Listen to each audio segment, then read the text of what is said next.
Hello, today we're going to be doing row reduce echelon form. So this form is kind of a different way to solve systems of equations with 2 and 3 variables. So we're going to do a quick review or intro here. We're going to solve this 2 variable system for x and y. We can use substitution or elimination. So what I want you to do, I want you to pause this video, try this one on your own. When you have your final solution, unpause it and check with mine. I'll be doing elimination. So I'm looking at this, I'm going to try to eliminate the x's. So I'm going to multiply this first equation here by -2. So I get -2x minus 4y equals -14. My second equation will remain the same. All right, my x's are eliminated. I have -9y and -18. Divide both sides by -9, I get y equals 2. I'm going to plug that into that first equation there, so I have x plus 2 times 2 equals 7. So x plus 4 equals 7. Subtract both sides by 4, and I get x is 3. So I say my final solution is 3, 2, because you always want to write those as an ordered pair.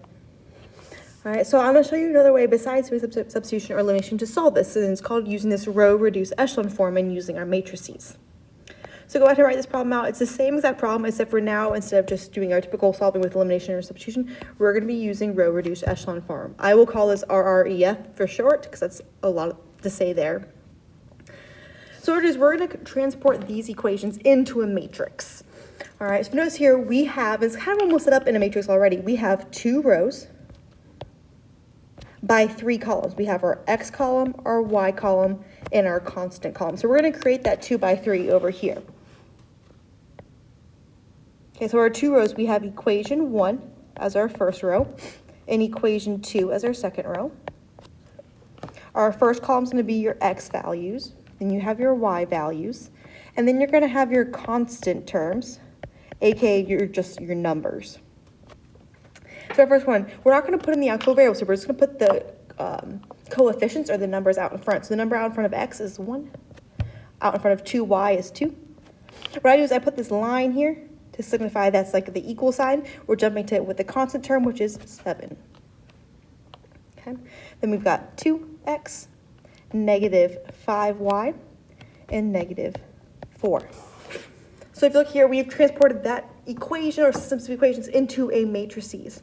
Now here's our goal here. We are going to try to somehow transform this matrix, and our goal is to make it look like this. 1, 0.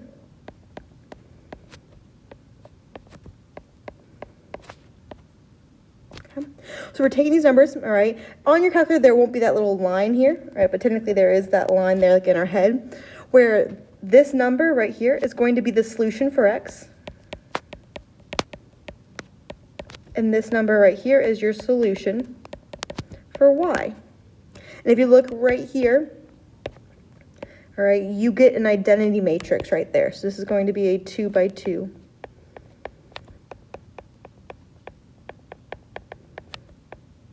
Identity matrix. So we're going to transform this first matrix right here to make it look like our goal, all right? Because when we do that, when we have that identity matrix on the inside there with those first 4 entries, all right, it results in us figuring out what our solutions is. So we kind of figure out how to do that. All right, so I'm going to give you these kind of steps to get us to that point there. So our goal is we want our first entry to be a 1. Well, it already is, so that's nice.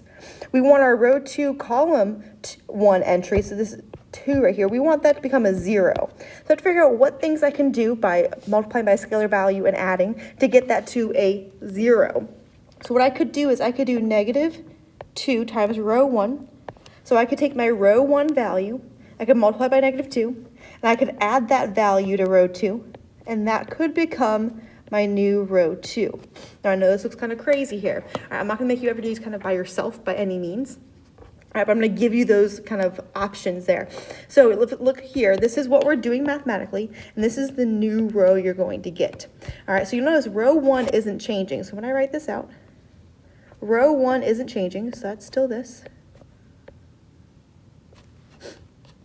Row 2 is changing. So row 2, we're doing -2 times row 1. So 1 times -2 is negative 2. Negative 2 plus row 2, that 2, is 0. So that would be my new entry there. And then we'll do the same thing for the next one. So we've got negative 2 times row 1. So that next one is 2. 2 times negative 2 is negative 4. Negative 4 plus negative 5 is negative 9. And then finally, we've got 7 times negative 2. 7 times negative 2 is negative 14. Negative 14 plus negative 4 would give me negative 18. Okay, so it's looking a little bit more like our identity matrix. We've got the first column kind of done. Now we want this next thing. The next thing we want to kind of address is this negative 9. I want that to be a 1. All right, so I could take negative 1/9 and times that by row 2 to make it my new row 2. So again, my row 1 isn't changing here. If I take 0 and times it by negative 1/9, I get 0. So that'd be my new row 2. If I take negative 9 times it by negative 1/9, I get 1. If I take negative 18 times it by negative 1/9, I get 2. All right, last thing we have to do is we have to get this 2 to become a 0. So what I could do here is I could take negative 2 and times it by that row 2 value, add it to the row 1 value to make it my new row 1. So here the row 2 isn't changing. Our row 2 is perfect as is. Our row 1 is going to be changing. So we're going to take 0 because it says negative 2 times row 2. So 0 times negative 2 is 0. 0 plus 1 is 1. Then we take 1 times negative 2. I get negative 2. Negative 2 plus 2 is 0, which is what we wanted to happen. Finally, I take 2 times negative 2, which is negative 4. Negative 4 plus 7 is 3. All right, so when you look at this problem now, we have our identity matrix, okay, which means the numbers over here are going to be our final solutions. So we know that 3 is our x value and 2 is our y value. So my final answer should be 3, 2, which is what we got before we did substitution elimination. Now this is tough, all right, but the good thing about doing this is we're going to do it in our calculator actually. So remember this matrix right here, okay, the one up here. We're going to type that into our calculator. So go ahead and grab out your graphing calculators for me. I'm going to pull mine up real quick. All right, we're going to go into matrix, so second matrix. We're going to go over to edit, so arrow over, and we're going to edit that first one. Now our matrix that we had just made there was a 2 by 3, so 2, enter, 3, enter. Okay, the first row is 1, enter, 2, enter, 7, enter. The second row was 2, enter, negative 5, enter, negative 4, enter. Okay, so you enter in that matrix. We're going to second quit, go back to your home screen, go back to the matrix area. So now we're going to go over to that word math. Now yours is going to say RREF on it. So you're going to scroll down. Okay, you would arrow down so you see the words RREF, and you're going to push enter. That's going to get you back to that home screen. It's going to say RREF now. Then you're going to go back to that matrix and you're going to grab it. All right, and then you plug it in and you're going to push enter. It's going to give you that exact same solution there. All right, and we'll go over this in class too as well.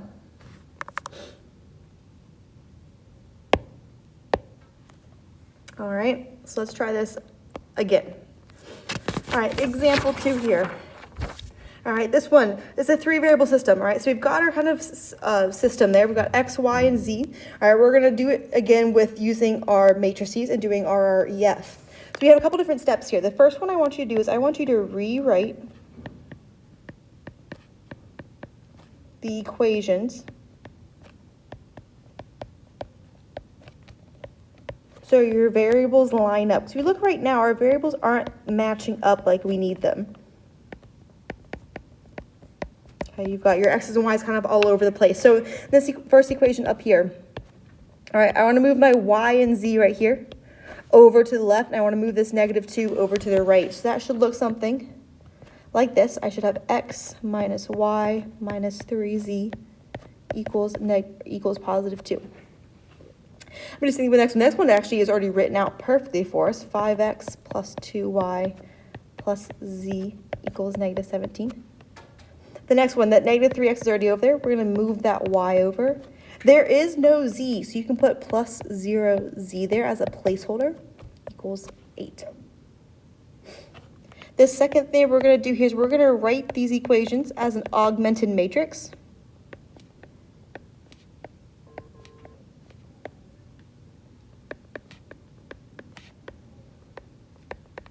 Okay, and what I just mean by augmented matrix, that's just this matrix up here when we kind of do equation 1, equation 2, your x, y's, and your constants.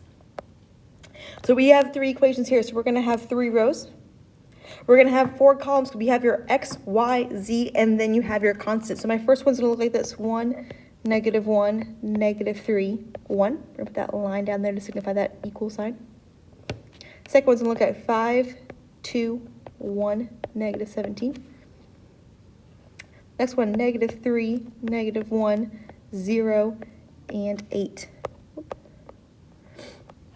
And then for step 3, you're going to plug into your calculator. You're going to find x, y, and z. So you're going to do that matrix. You're going to type it in. You're going to scroll down in that math area and do that RREF. And you will see that you get that x equals -9, y equals 19, and z equals -10. So I want to write my solution as an ordered pair. So -9, comma 19, comma -10 would be my final solution there. All right, very last one here. We're going to solve. If you look at this one against x, y, and z. So step 1 is we need to rewrite it. All right, so they're all lined up. So that first equation doesn't have an x, so I'd say 0x plus 5y plus 4z equals 6. This next one has all the variables for us, which is nice. The third one's got a 4x. I'm going to subtract that y over. There is no z, so I'm going to put a placeholder in, equals 8. From here, we're going to write our augmented matrix. This is like technically like your work, so I have to see this augmented matrix on your problems in order to get credit for it. So 0, 5, 4, 6, 1, 1, 1, 3, 4, -1, 0, and 8. So there's our augmented matrix. Now, when we type this into our calculator and we do the RREF, we're going to get this as our solution. I just want to write out what we would see on our screen there.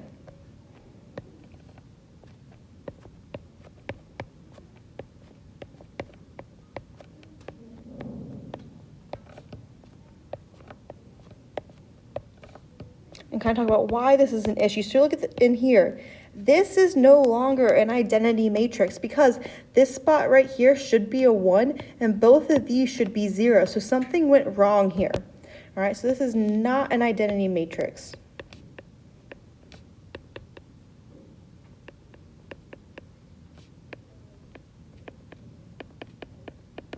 Okay, so what we're doing is we're looking here, and it says here that this term, it should be our x term, or z term, should match up with this. And it says that 0 should equal 1, but we know that's not true. So in a problem like this, we would write no solution.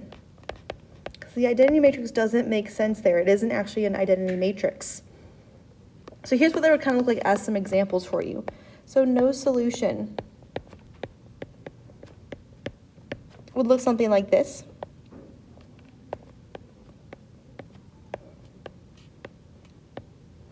So in this last row here says that 0 would have to equal 2, which isn't true. For infinite solutions,